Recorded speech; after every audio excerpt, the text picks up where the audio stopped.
Hello everyone, আসসালামু আলাইকুম। Welcome to RAC Ammi kitchen. আজকে শেয়ার করব চাল কুমড়া দিয়ে মজাদার একটা রেসিপি। তো প্রথমেই একটা পরিপক্ক চাল কুমড়া নিয়েছি। আজকের এই রেসিপির জন্য এরকম সাদা চুনওয়ালা চাল কুমড়া নিতে হবে। চাল কুমড়ার গায়ে হাত দিয়ে ঘষলে যদি সাদা চুনের মতো উঠে আসে তাহলে বুঝতে হবে চাল কুমড়াটা পরিপক্ক। আর আজকের এই রেসিপি বানানোর জন্য একদমই পারফেক্ট। চাল কুমড়ার খোসা ছাড়িয়ে এরকম টুকরো করে কেটে নিয়েছি। এরপর পানি দিয়ে ভালোভাবে ধুয়ে নিয়ে চুলায় একটা পাত্র বসিয়ে এর মধ্যে দিয়ে দিব। ঢাকনা বন্ধ করে 10 মিনিটের মতো সেদ্ধ করে নিব। চাল কুমড়া সেদ্ধ করার সময় বাড়তি কোনো পানি এড করতে হবে না। যথেষ্ট পরিমাণে পানি বের হয়ে নিচ থেকে সেদ্ধ হয়ে যাবে। সেদ্ধ করে নেওয়া হয়ে গেলে দেখা যাবে চাল কুমড়ো থেকে অনেকটাই পানি বের হয়েছে। চাল কুমড়ো থেকে পানি আলাদা করে নিতে হবে।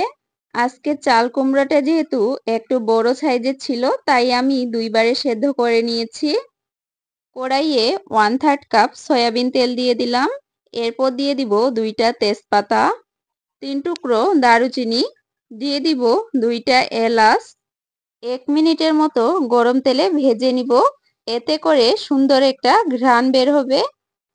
এরপর দিয়ে দিব 1 টিস্পুন জিরা বাটা, হাফ টিস্পুন রসুন বাটা, 1/4 কাপের একটু কম শুকনা মরিচ বাটা। 2 মিনিটের মতো মশলাগুলোকে খুব সুন্দরভাবে ভেজে নিতে হবে। যারা ঝাল খেতে পারেন না তারা এখানে 1 টেবিল স্পুন মরিচ বাটা নিতে পারেন। মশলাগুলো ভেজে নেওয়া হয়ে গেলে আগে থেকে সেদ্ধ করে রাখা চাল কুমড়ো দিয়ে দিব। এরপর অ্যাড করব মেজারমেন্ট কাপের 1 কাপ পরিমাণ চিনি, 1 টিস্পুন লবণ।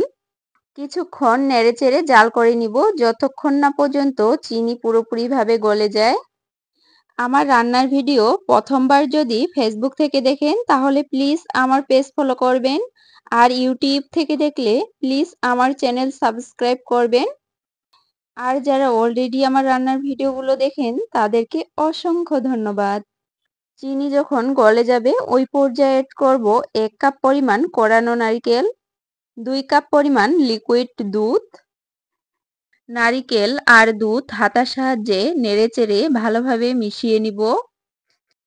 এরপর ঢাকনা বন্ধ করে রান্না করে নিব 10 মিনিটের মতো। 10 মিনিট পর দেখা যাবে দুধ ফুটতে শুরু করেছে। ওই পর্যায়ে অ্যাড করব 1 চামচ পরিমাণ হলুদ গুঁড়া। হাতার সাহায্যে হলুদের গুঁড়া ভালোভাবে মিশিয়ে নিব। আবারও রান্না করে নিব 20 মিনিটের মতো।